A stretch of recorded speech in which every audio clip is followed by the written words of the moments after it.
نبی پاک صلی اللہ تعالی علیہ وسلم نے یوں بیٹھے بیٹھے ایک دن صحابہ سے فرمایا یار روز نہ بیٹھے رہا کرو، وقفے سے ملا کرو۔ کچھ لوگ زیادہ ساتھ رہنے لگتے ہیں تو ادب نہیں نہ رہتا، ان کو احساس نہیں ہوتا کہ میں کیا کر رہا ہوں۔ تو نبی کریم صلی اللہ تعالی علیہ وسلم نے صحابہ کے مجمع پہ نظر ڈال کے فرمایا، حضور فرمانے لگے روز نہ ملا کرو، وقفے سے ملنے سے محبت بڑھتی ہے۔ حضرت صدیق اکبر بھی مجمع میں بیٹھے تھے، وہ بھی 3 نمازوں میں نہ آئے تو پیچھے ہی نماز پڑھ کے چلے گئے۔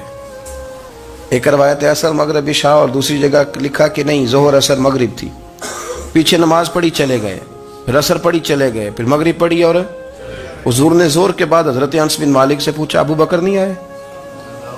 پھر عصر کے بعد پوچھا ابو بکر نہیں آئے؟ پھر مغرب کے بعد پوچھا ابو بکر نہیں آئے؟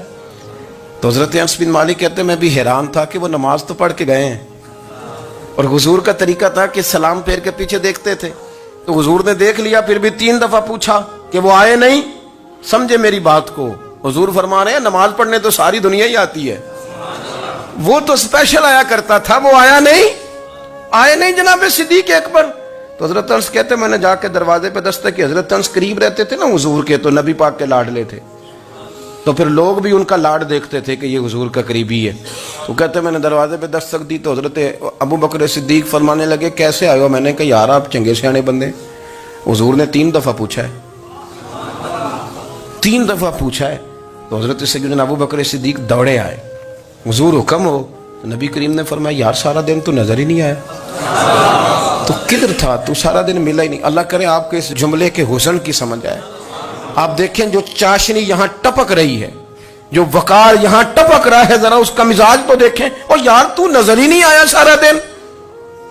تو حضرت صدیق اکبر کہتے ہیں کوئی بات بھی نہیں تھی پر میں رو پڑا، میں نے کہا حضور آپ نے تو فرمایا تھا کہ ذرا وقفے سے ملا کرو محبت بڑھتی ہے۔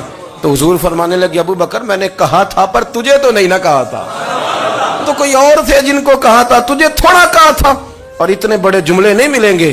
رسول کریم فرمانے لگے تو یہیں رہا کر، تو رہتا ہے تو میرا دل لگا رہتا ہے، یہیں رہا کر، میرے پاس رہا، تو نہ جایا کر یار، تو ادھر ہی رہا۔ او پانی پرن سہیلیاں رنگا رنگ کڑے، او سجنوں اسی تے پریا اس دا جانیے جس دا توڑ چڑھے۔ آپ ذرا اس لطف کو آپ دیکھیں، اس ذائقے کو۔ میرا دل کرتا ہے کہ میں یہ حدیث نہ لوگوں کی روحوں تک اتار دوں۔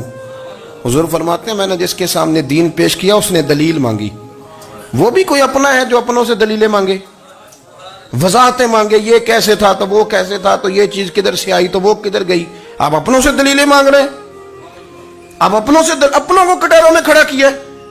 حضور یہ نہیں فرماتے کہ دلیل تھی کوئی نہیں، فرمایا جس نے مانگی میں نے دی دلیل، اور لوگ دلیل دیکھ کے مسلمان ہوئے۔